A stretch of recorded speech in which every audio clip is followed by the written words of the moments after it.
पहले हम लोग पढ़े थे अम्लों के सामान्य गुण। क्या पढ़े थे? अम्लों के सामान्य गुण। अब हम लोग पढ़ेंगे अम्लों के रासायनिक गुण। तो अम्लों के रासायनिक गुण में हमारा पहला गुण आ गया धातुओं से क्रिया। कि अगर हम अम्ल की क्रिया धातु से कराते हैं तो क्या होगा। तो अम्ल अगर सक्रिय धातु से क्रिया करते हैं तो हाइड्रोजन गैस मुक्त करते हैं। कौन सी गैस मुक्त करते हैं? Hydrogen gas. जैसे आप यहां लिख सकते हैं कि अम्ल सक्रिय धातुओं से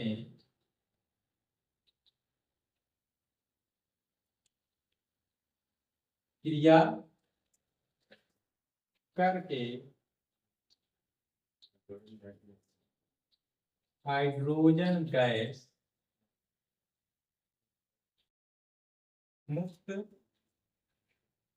करते हैं। इसका एग्जांपल जैसे जिंक है, ये धातु है। अब इसकी क्रिया हम करा दें सल्फ्यूरिक अम्ल से।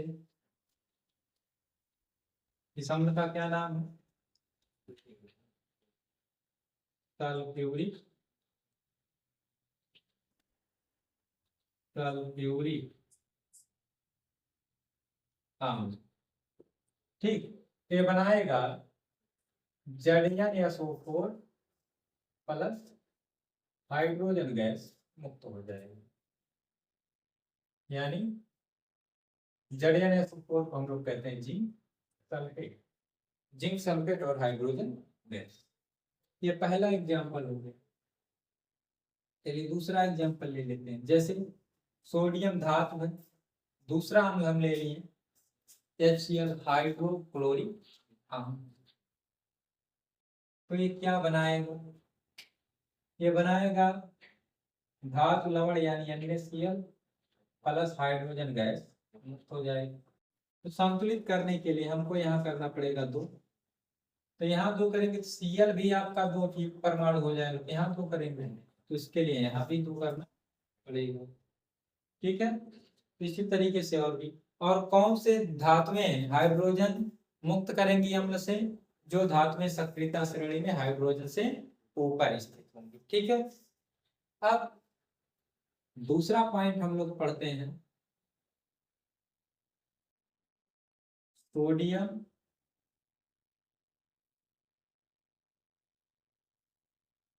कार्बोनेट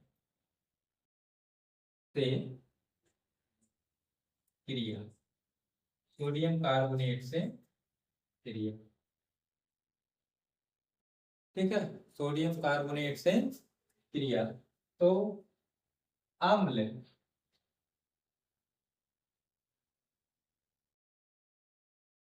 सोडियम कार्बोनेट से क्रिया करके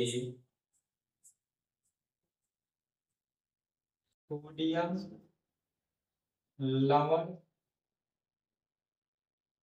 जल तथा कार्बन डाई ऑक्साइड गैस बनाते हैं। मतलब अम्ल की क्रिया अगर हम लोग सोडियम कार्बोनेट से कराएंगे तो सोडियम लवण बनेगा, जल बनेगा और कार्बन डाई ऑक्साइड बन जाएगा। ठीक है। इसका एग्जाम्पल हम लोग देखते हैं। तो सोडियम कार्बोनेट का सूत्र होता है Na2CO3। ये आपका हो गया सोडियम कार्बोनेट।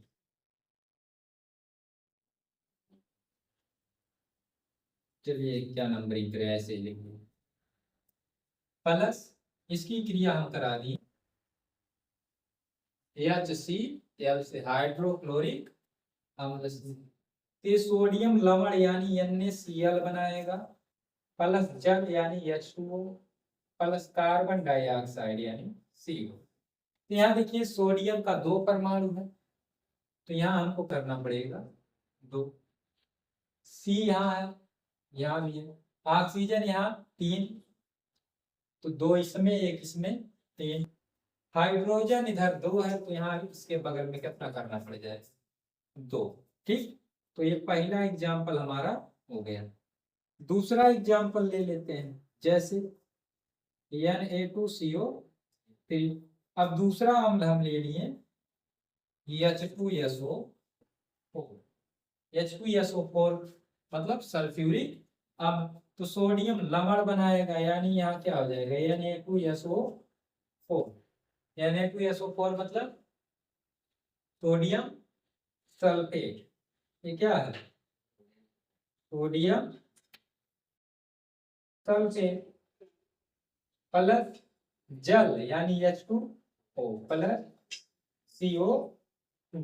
इसमें कुछ भी करने की जरूरत नहीं है, यह क्रिया पूर्ण रूप से संतुलित है। ठीक है, यह क्रिया क्या है संतुलित है। अब सोडियम कार्बोनेट से क्रिया तो हम पढ़ ली है, अब तीसरा पढ़ते हैं सोडियम बाई कार्बोनेट से क्रिया।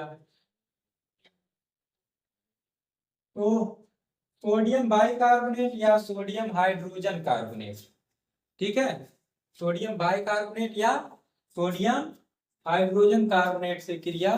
तो अम्ल सोडियम बाइकार्बोनेट से क्रिया करके देखिए, जो सोडियम कार्बोनेट से क्रिया करके बनता उत्पाद, वही चीज सोडियम बाइकार्बोनेट से भी क्रिया करते हैं जब हम, तब भी बनता है। मतलब क्या बनेगा सोडियम लवण जल और कार्बन डाइऑक्साइड, क्या बनेगा सोडियम लवण जल और कार्बन डाइऑक्साइड गैस बनेगा। इसका एग्जाम्पल हम लोग देखते हैं, चलिए लिख भी दे रहे हैं कि अम्ल सोडियम बाई कार्बोनेट से क्रिया करके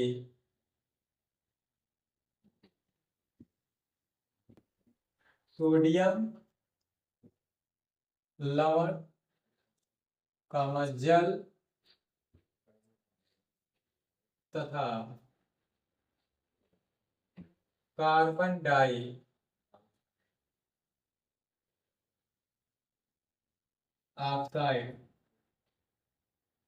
गैस बनाते हैं। ठीक है, अब इसके हम लोग एग्जाम्पल,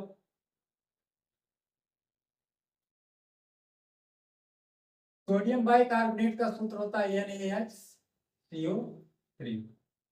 ये क्या है सोडियम बाई कार्बोनेट, या इसको हम सोडियम हाइड्रोजन कार्बोनेट भी कह सकते हैं। इसकी क्रिया जैसे करा दिया HCl से, तो सेम यही बनेगा सब कुछ, बस मतलब NaCl plus H2O plus CO।